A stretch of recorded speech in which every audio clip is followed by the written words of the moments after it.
여러분 안녕하십니까? 오늘은 포로기 예언 8번째 강좌 에스겔에 대해서 말씀드리겠습니다. 오늘은 하나님의 부재의 현실에서 야훼의 현존을 보다 라는 에스겔 전체의 제목입니다. 이 에스겔 강좌가 새롭게 시작되는데요.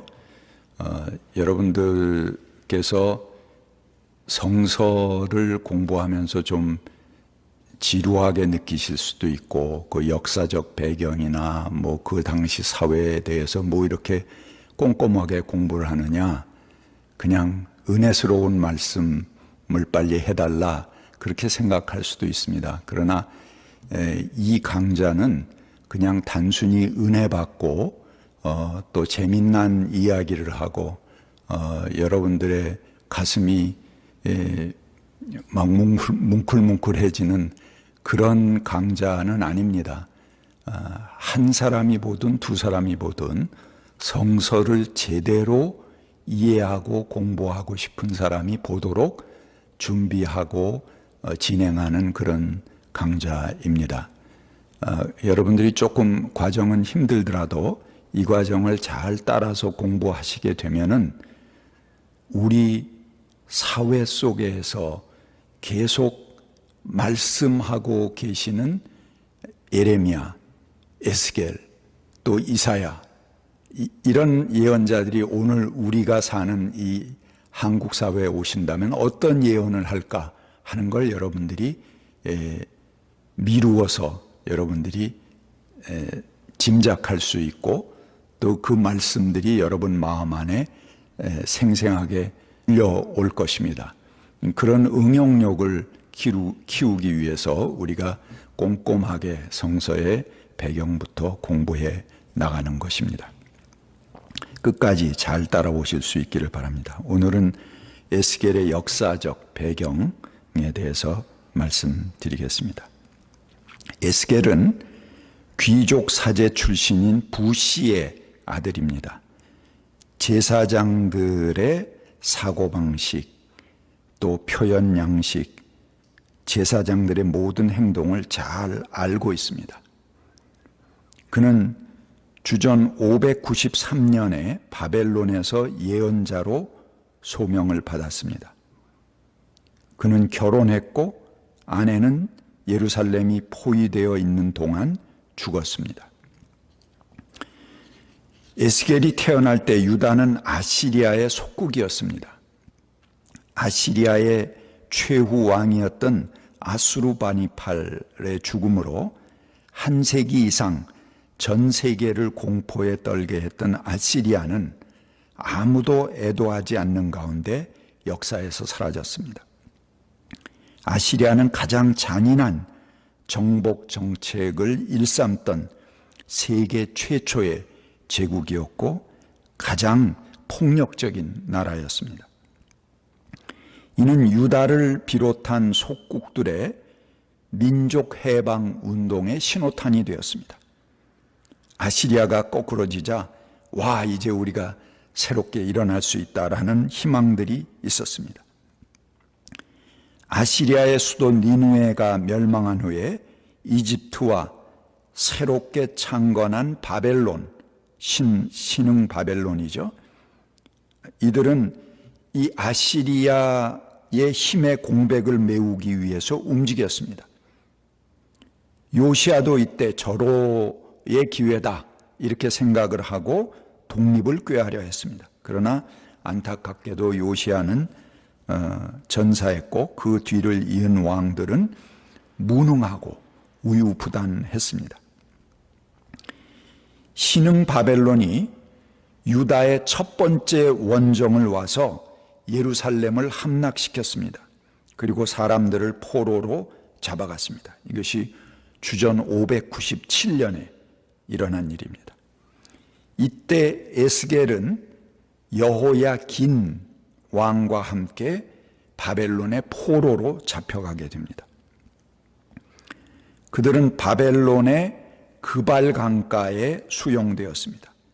그리고 바벨론은 시드기야를 왕으로 세웠는데 왕과 함께 포로로 잡혀간 사람 사람들은 그 잡혀간 왕 여호야긴을 여전히 그들의 왕으로 생각하기도 했습니다.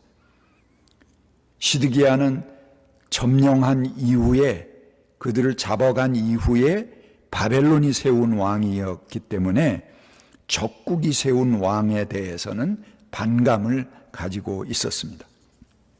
따라서 시드기야도 이러한 유다 백성의 정서에서 자유롭지 못했습니다. 그는 이집트의 프사메티쿠스 2세의 부추김을 받아서 반바벨론 운동, 바벨론에 대한 반란을 꾸준하게 일으켰습니다. 마침내 화가 난 바벨론 왕은 두 번째 원정을 떠났습니다. 예루살렘은 다시 포위되었고 2년간 그 포위망이 풀리지 않았습니다. 그 안에 있는 사람들은 아주 극심한 기근 속에서 초토화됩니다. 이로써 400년 이상 존속해왔던 유다는 멸망하게 됩니다. 다시 많은 사람들이 포로로 끌려갔습니다. 에스겔의 연대기를 제가 유튜브 강좌 밑에 그 문자로 띄워 놓겠습니다. 에스겔은 597년에 바벨론 1차 정복 때 여호야긴 왕과 함께 바벨론으로 끌려가서 수용되었다 하는 말씀을 드렸습니다. 에스겔이 소명받은 것은 포로지에서입니다. 593년 BC, 주전 593년에 그는 소명을 받습니다. 근데 그 가문이 제사장 가문이라고 그랬죠. 부시라는 제사장, 귀족 사제의 아들입니다. 그 다음에 587년 유다가 멸망하고 성전이 파괴되고 2차 포로를 겪는 것을 예레미야는 생생하게 경험했습니다. 물론 그건 바벨론에서 경험한 것이죠. 571년 BC에는 에스겔 활동이 마지막으로 정리됩니다. 에스겔 제27년 29장 17절에 나와 있습니다. 에스겔 예언서의 구조를 보면은 에스겔의 구성은 매우 짜임새가 있습니다. 에스겔서는 세 부분으로 나눌 수가 있습니다. 에스겔은 그의 소명으로부터 예루살렘이 함락되기 전까지는 심판을 피할 수 없다라고 선포합니다. 이것이 에스겔 1장부터 24장까지의 내용입니다. 하지만 예루살렘이 파괴된 후에 백성들은 정신적으로 공황 상태에 있습니다.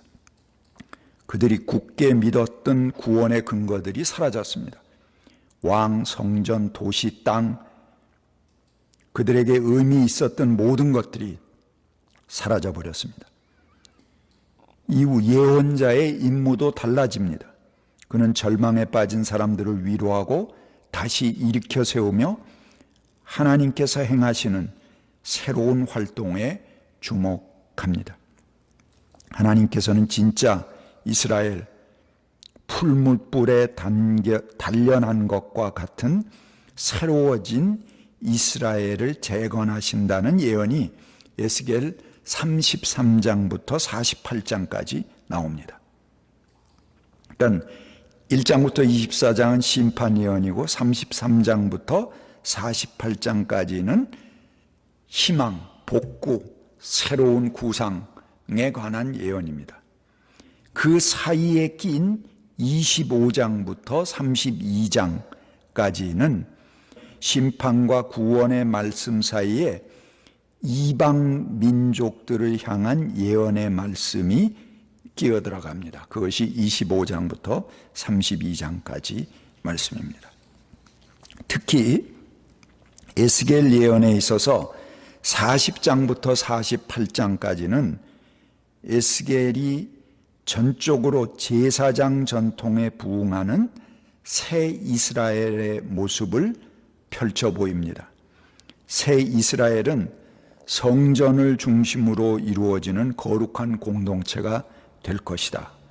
그리고 그 새 공동체에 대한 환상들은 요한계시록에 나오는 새 예루살렘의 모습으로 재현됩니다. 그래서 에스겔의 그 새 이스라엘에 대한 구상이 그대로 요한계시록으로 이렇게 업그레이드 되는 것을 우리가 볼 수가 있습니다. 에스겔의 심판 예언 1장부터 24장까지죠. 대해서 말씀드리겠습니다. 에스겔은 바벨론에 잡혀 있는 사람이라고는 믿기 어려울 정도로 예루살렘 현지 사정에 대해서 자세하게 묘사합니다. 그는 실제 예루살렘에서 겪었듯이 여러 가지 상징 행위로 유다에 대한 심판 예언을 합니다. 그렇기 때문에 혹자는 에스겔이 포로지에서 예루살렘으로 돌아와서 예언을 했고 유다가 멸망한 후에 다시 2차 포로 때 바벨론으로 갔을 것이라고 생각하기도 합니다. 그러나 포로 신분으로 한두 걸음도 아니고 그렇게 먼 걸음을 왔다 갔다 하는 것은 쉽지 않았을 것입니다. 에스겔은 바벨론에서 소명을 받고 바벨론에서 예언을 했습니다. 하지만 늘 고국에 대해 관심을 가지고 그곳 사정을 잘 아는 예언자가 마치 그 자리에 있는 듯이 실감나게 말씀을 전했을 수 있습니다. 에스겔의 상상력이 자신을 심리적으로 마치 예루살렘에 있는 것처럼 느끼게 했을 것입니다. 크게 구분해 보면 바벨론은 과거 아시리아의 정책을 계승했습니다. 그래서 이들은 자신들이 총독을 파견해서 직접 통치하는 그런 정책을 취했습니다. 그래서 정복한 나라의 지배층들은 전부 포로로 잡아왔습니다. 이것이 이제 아시리아나 바벨론으로 이어진 초기 제국의 역사입니다. 그러니까 크게 아시리아의 정책을 바벨론은 그대로 이었던 것입니다. 굉장히 폭력적인 정책을 계승한 것이죠. 그래서 아시리아와 바벨론은 외국인들, 그 나라를 점령하면 그 나라의 지배층들, 왕족, 귀족들을 전부 포로로 데려와서 자기 나라에 갖다가 억류해 놓습니다. 그래서 그들을 자기 나라 안에 동화되도록 그렇게 이민 동화 정책을 썼던 것입니다. 또 자기 나라 사람들을 그 나라에 갖다 심어놓기도 하고 뒤섞어 놓는 그런 동화 정책을 쓴 것이 아시리아나 바벨론의 외교 정책입니다. 이렇게 바벨론은 아시리아의 혹독했던 통치 방법을 조금 누그러뜨렸을 뿐 그 기조는 동일했습니다. 그들도 지배층을 마찬가지로 이렇게 이식시켜 갔기 때문에